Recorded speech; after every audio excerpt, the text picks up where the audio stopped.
MSc final के sixth paper में nuclear radiation detectors का फोर्थ लेक्चर है ये। और हम इसको जो 11th लेक्चर में सिंटिलेशन काउंटर पार्ट 1 किया था, इसका अब एक्सटेंशन हम कंटिन्यू करेंगे। वहाँ हमने जो पार्ट में देखा था कि 3 प्रोसेसेस सिंटिलेशन काउंटर में होते हैं बेसिकली। एक तो एब्जॉर्प्शन प्रोसेस सिंटिलेटर में होता है, इसमें रेडिएशन एब्जॉर्ब होता है और आयनाइजेशन होता है, एक्साइटेशन होता है उसके बाद सेकेंडरी इलेक्ट्रॉन्स के द्वारा, और उसे एक सिंटिलेशन निकलता है। और दूसरा सिंटिलेशन प्रोसेस था जिसके अंदर की लाइट फ्लैश जो है वो रिलीज़ होता है और फिर वो फोटो कैथोड पे जाने के लिए रिलीज़ होता है। नाउ इसमें जो थर्ड पार्ट था वो है हमारा कन्वर्जन होना, जो लाइट पल्स या फ्लैश जनरेट हुआ है सिंटिलेटर में, उसका कैसे कन्वर्जन होगा इलेक्ट्रिकल पल्स में, जिससे कि हम उसको इलेक्ट्रॉनिक सर्किटरी के द्वारा उसको हम रीड कर सकें और डिटेक्ट कर सकें। इस प्रोसेस के लिए हम बेसिक कंस्ट्रक्शन जो है उसको भी समझेंगे, फोटो मल्टीप्लायर ट्यूब और सिंटिलेशन। तो इस कंप्लीट सिंटिलेशन डिटेक्टर का ये जो डायग्राम है ये हमारे लिए बहुत इम्पॉर्टेंट है। इसके अंदर समझने के लिए तो होता क्या है बेक प्रोसेस, अगर इस डायग्राम को देखेंगे वापस तो सोर्स से शुरू करते हैं। तो ये रेडिएक्टिव सोर्स है, तो मींस ये हमारे लिए न्यूक्लियर रेडिएशन प्रोड्यूस कर रहा है। ये जो रेडिएशन है ये सिंटिलेटर का क्रिस्टल आपको जो दिख रहा है लेफ्ट हैंड साइड में, इसके ऊपर जैसे सोडियम आयोडाइड, या अगर लिक्विड सिंटिलेटर्स हैं तो एंथ्रासीन है आपके पास, या फिर Ne102 है प्लास्टिक सिंटिलेटर्स। तो इस सिंटिलेटर में ये जो रेडिएशन है ये आके इसके ऊपर फॉल होता है और इसके अंदर आयनाइजेशन एंड एक्साइटेशन मोड्स के द्वारा इसके अंदर एक लाइट पल्स जो है फ्लैश, उसका जनरेशन होता है जिसको सिंटिलेशन बोलते हैं। और ये जो सिंटिलेशन है उसके बाद एक ट्यूब में एंटर होता है जिसको हम फोटो मल्टीप्लायर ट्यूब बोलते हैं। इस फोटो मल्टीप्लायर ट्यूब में जो इनिशियल सेटअप है उसके अभी पार्ट्स बताएंगे, लेकिन इसमें जो रिसीविंग होता है वो फोटो कैथोड होती है एक, और नेगेटिव पोटेंशियल पे नेचुरली होगा। तो और एक एनोड होता है लास्ट जो कि रिसीव करेगा इलेक्ट्रिकल पल्स को। लेकिन इस बीच में इसकी जो पल्सेस हैं उनकी संख्या भी बढ़ाई जाती है और उनको एनर्जाइज भी किया जाता है जिससे कि वो रीडेबल हो। तो हमने वहाँ ये देखा था कि मोस्ट ऑफ द एनर्जी जो है वो हीट के फॉर्म में लॉस हो जाती है और हमारे बहुत कम परसेंटेज के आपको विजिबल रेडिएशन मिलता है, और वो भी तब जब हम जैसे थेलियम यूज़ करेंगे सोडियम आयोडाइड। तो इस केस में क्योंकि उसकी एफिशिएंसी काफ़ी कम है तो कन्वर्शन जो है वो हमें उतने ही नंबर ऑफ फोटॉन्स से काम चलाना होता है। तो यहाँ पे लाइट एमिट जो सिंटिलेशन से होगी वो फोटो कैथोड पे पीएमटी ट्यूब के आएगी, और ये जो पीएमटी ट्यूब है ये optically coupled to the scintillator होता है। इसका मीनिंग क्या है, इसमें इसका कंस्ट्रक्शन अगर देखें लेफ्ट में, तो ये जो सिंटिलेटर है वो बेसिकली जैसे बताया सोडियम आयोडाइड है, और यहाँ पे जब कोई लाइट निकलेगी तो सिंटिलेटर से जब फोटो कैथोड में ट्यूब में एंटर करेगी तो ये एक विंडो ऐसी होनी चाहिए जो कि ट्रांसपेरेंट हो। अगर ट्रांसपेरेंट नहीं होगी तो वो एनर्जी को सारी एब्जॉर्ब कर लेगी, क्योंकि उसका लाइफ टाइम भी बहुत शॉर्ट है, तो वो हमें नोटिस ही नहीं होगा और वो वहीं ख़त्म हो जाएगा या खा लिया जाएगा। तो नोटिस हो जाए उसके लिए उस फ्लैश को ट्रैवल करके फोटो कैथोड तक आना होता है, और इसलिए ये जो सिंटिलेटर है इसके अंदर ये ऑप्टिकली कपल्ड होना चाहिए। इसका मीनिंग ये है कि रिफ्रैक्टिव इंडेक्स जो है, जो बीच में विंडो है उसका और जो सिंटिलेटर का है, उन दोनों के मैचिंग होनी चाहिए रिफ्रैक्टिव इंडेक्स की। Then only this radiation can pass through the window और वो डिटेक्ट हो सकता है फोटो कैथोड पे। ये जो सिंटिलेटर है ये एक एनवलप में ट्यूब में बंद रहता है और इसके अंदर इसकी रिफ्लेक्टिंग वॉल्स होती हैं। ये जो रिफ्लेक्टिंग वॉल्स अंदर की तरफ कोटिंग होती है सिंटिलेटर के, वो MgO की होती है, मैग्नीशियम ऑक्साइड, जो कि टोटली रिफ्लेक्ट करने की कोशिश करता है जिससे कि मिनिमम लॉस हो।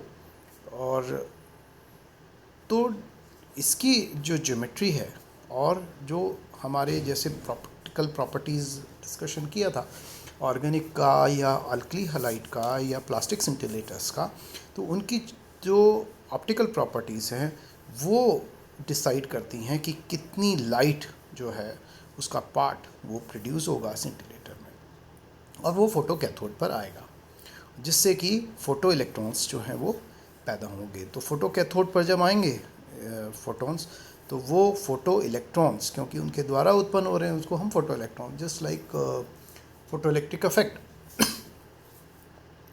तो यहाँ पे इस PMT का स्ट्रक्चर समझने के लिए हमें इस पार्ट को देखेंगे सिंटिलेटर के बाद में। तो यहाँ पे आप देखेंगे इसके कुछ कंपोनेंट्स हैं जिनको नोट भी किया हुआ है। तो इसमें से जो PMT के मेन पार्ट्स हैं वो ये हैं। एक तो पहला फोटो एमिटिंग कैथोड, जो कि जो भी लाइट फॉल हो रही है उससे वो इलेक्ट्रॉन्स को रिलीज़ करेगा। ये जनरली एंटीमनी और सल्फाइड की कोटिंग होती है इसके ऊपर किसी मेटल पे। और उसके बाद यहाँ पे आप अगर डायग्राम में वापस देखें तो एक सीरीज़ ऑफ इलेक्ट्रोड्स हैं जिनको कि हायर पोटेंशियल पे इमीडिएटली थ्रू रेजिस्टेंस अगर हम लगाएं तो ये एक हायर पोटेंशियल इसके अंदर जनरेट करते चले जाते हैं, क्योंकि ग्राउंड किया हुआ है कैथोड को और एनोड पॉजिटिव है। तो ये इंक्रीजिंग पोटेंशियल पे ये रेजिस्टेंसेस जो हैं वो हमें हायर पोटेंशियल देंगे। और ये जो इलेक्ट्रोड्स हैं इनको हम ग्रुप को डायनोड्स के नाम से जानते हैं। तो यहाँ पे एक सीरीज़ ऑफ इलेक्ट्रोड्स हैं जिनको हम डायनोड्स कहते हैं और ये इंक्रीजिंग पॉजिटिव पोटेंशियल पे रखी रहती हैं। ये मटेरियल जनरली जो इलेक्ट्रोड यूज़ किया जाता है वो बेरिलियम कॉपर का होता है। इनका काम क्या होता है कि जब भी ये आएगा तो एक्सेलरेट होंगे और इनसे क्योंकि ये टकराएगा इलेक्ट्रॉन तो इसके अंदर और सेकेंडरी इलेक्ट्रॉन्स जो हैं वो प्रोड्यूस करेगा। तो एक इलेक्ट्रोड या डायनोड जो है वो अप टू 10⁻² टू 10⁻⁴ इलेक्ट्रॉन्स जो हैं एक इलेक्ट्रॉन स्ट्राइक करने से पैदा हो रहे। इस तरह से अगर 10 की चेन है या 11 की चेन है तो करीब 10⁻⁶ जो है उसका मल्टीप्लिकेशन हो जाता है। और यदि 14 की चेन है डायनोड में तो करीब 10⁻⁸ इलेक्ट्रॉन्स का मल्टीप्लिकेशन इसके द्वारा हो जाता है। तो एक इलेक्ट्रॉन इतना संख्या में बढ़ा दिया जाता है। तो सेकेंडरी एमिटिंग जो सरफेसेस हैं ये जो डायनोड्स हैं वो इतना मल्टीप्लिकेशन हमें कर देगी। जब ये इलेक्ट्रॉन्स इतने मल्टीप्लाई हो जाएंगे और इंक्रीजिंग पोटेंशियल पे है तो एनर्जी गेन करेंगे। इसका मतलब उसकी पल्स हाइट इतनी सफिशिएंट होगी तो वो एनोड जो पॉजिटिव प्लेट है उसके ऊपर आके स्ट्राइक करेंगे। और एनोड का काम यही होता है कि उन जो भी मल्टीप्लाइड इलेक्ट्रॉन्स हैं उनको वो कलेक्ट कर ले। ये पूरा का पूरा जो ट्यूब है इसको ये पूरा इसको एवैक्यूएट किया जाता है, मींस लो प्रेशर पे वैक्यूम करके इसको एवैक्यूएट ग्लास स्ट्रक्चर होता है जिसके अंदर ये इलेक्ट्रोड्स बनी रहती हैं। और जैसे बताया था कि इसमें रेजिस्टेंस जो हैं वो हमें पोटेंशियल डिवाइडर की तरह काम करते हैं। तो ये एक PMT का स्ट्रक्चर है। अब इसकी वर्किंग कैसे होती है? तो वर्किंग के लिए जैसे इसमें अभी हमने देखा स्ट्रक्चर में जो कंस्ट्रक्शन था उसके अंदर कई सारी डायनोड की चेन है और ये इंक्रीजिंग पोटेंशियल पे हाई वोल्टेज पे रखी रहती हैं। तो करीब करीब 100 वोल्ट एक पर स्टेज इतना जो है हायर पोटेंशियल डेवलप किया जाता है। तो इससे एक्सेलरेट होगा नेचुरली। तो जैसे उनकी माल कैपेसिटी है तो इनकी कैपेसिटी कितनी है? जैसे बताया था करीब 100 to 10,000 करीब सेकेंडरी इलेक्ट्रॉन्स जो हैं पर डायनोड जो है रिलीज़ हो जाते हैं, प्रोड्यूस होते हैं। और ये एक फोटो इलेक्ट्रॉन जब एमिट करता फोटो कैथोड से एमिट होता है तो वो इस फील्ड द्वारा एक्सेलरेट होता है। जो फर्स्ट डायनोड पे जाता है उससे वो सेकेंडरी इलेक्ट्रॉन करता है। ये जो सेकेंडरी इलेक्ट्रॉन्स हैं वो नेक्स्ट डायनोड पे जाएंगे और उससे और ज़्यादा पैदा करेंगे। ये प्रोसेस जो है वो रिपीट होता चला जाता है जैसे जैसे डायनोड्स को पे आगे स्ट्राइक करता जाता है वो इलेक्ट्रॉन। और इस तरह से हम ये मान के करीब 10⁸ के गेन की हम प्रोड्यूस कर सकते हैं। तो जब तक वो इलेक्ट्रॉन जो है नोड तक पहुंचता है तो हमारा जो प्रोसेस है वो कंप्लीट हो जाता है। तो इस तरह से जो इनिशियल आयनाइजिंग रेडिएशन है वो हमें एनोड पे एक गुच्छा देगा इलेक्ट्रॉन्स का, और उसकी हाइट इतनी सफिशिएंट होगी कि हम उसको बाहर निकाल सकें for electronic circuit to detect and process. क्योंकि मिनिमम, जैसे बताया था, इलेक्ट्रॉनिक सर्किटरी के लिए मिनिमम कंपोनेंट्स जो भी उसमें रहते हैं उनके लिए मिनिमम पल्स हाइट की आवश्यकता होती है। तो स्पेक्ट्रल सेंसिटिविटी अगर देखें फोटो कैथोड की तो वो कुछ इस तरह से होती है। इसका मीनिंग सेंसिटिविटी का क्या होता है कि जो भी फोटोन्स आ रहे हैं फोटोन्स उनके अगर मान लीजिए कुछ शिफ्ट होता है वेवलेंथ में, दैट मीन्स अगर कोई एक स्मॉल एनर्जी चेंज होता है तो क्या वो फोटो कैथोड सक्षम है उस चेंज को डिटेक्ट करने में। तो इसको अगर ग्राफ से देखें तो एक बहुत ही शॉर्ट इंटरवल में वेवलेंथ के चेंज में वो उसकी पीक आ रही है। तो ये इसका मतलब ये कन्वर्शन करने के लिए उपयुक्त रहती है। तो इसको अब ये जो हमने कहा कि जो आउटपुट पल्स है वो इनकमिंग रेडिएशन के एनर्जी के और उनकी संख्या के प्रोपोर्शनल होता है। तो इसको हम कैसे प्रूव करें कि एम्पलीट्यूड जो है वो प्रोपोर्शनल होगा एनर्जी के इंसिडेंट के रेडिएशन के। तो उसके लिए एक छोटा सा कैलकुलेशन करें और उसके बाद ये हमारा पार्ट जो है वो समाप्त होता है। It is also normally asked in the question पे in the examination at some stage. और इसको करने के लिए अगर हम सिंपल लें तो पल्स हाइट जो है उसको हम रिप्रेजेंट कर देते हैं v से, और कितना चार्ज आया है वो number of Q is equal to n e से आप बहुत अच्छी तरह कर सकते हैं। तो चार्ज कलेक्टेड जो है वो आउटपुट पे अगर हम करें तो v is equal to Q by C। C जो है वो inbuilt capacity of the system है।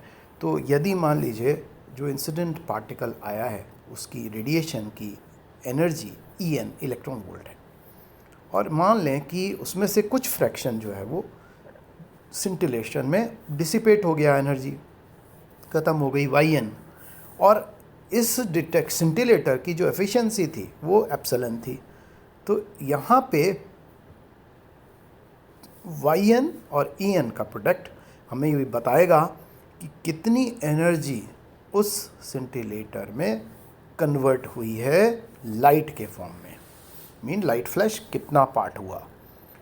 और यदि उसकी एफिशिएंसी जैसे बता एप्सिलॉन है तो epsilon Yn En will give us कि कितनी amount of energy light finally scintillator में प्रोड्यूस हुई। अब यदि हम ये कहें कि Yp जो है वो उतना फ्रैक्शन है टुकड़ा जो कि फोटोन्स जो हैं उसमें से कैथोड तक पहुंच पाए, जैसे आपको बताया तो उसमें हीट लॉस होता है और दूसरे लॉसेस भी हैं, लेकिन कुछ फ्रैक्शन जो है वो हरदम फोटो कैथोड पहुंचता है। तो सपोज़ कीजिए ये जो फ्रैक्शन जो पहुंचा है वो Yp है, तो therefore Yp into epsilon Yn En ये जो अमाउंट है ये लाइट एनर्जी का वो होगा जो कि कैथोड पे फाइनली पहुंच पाया इनिशियल रेडिएशन का।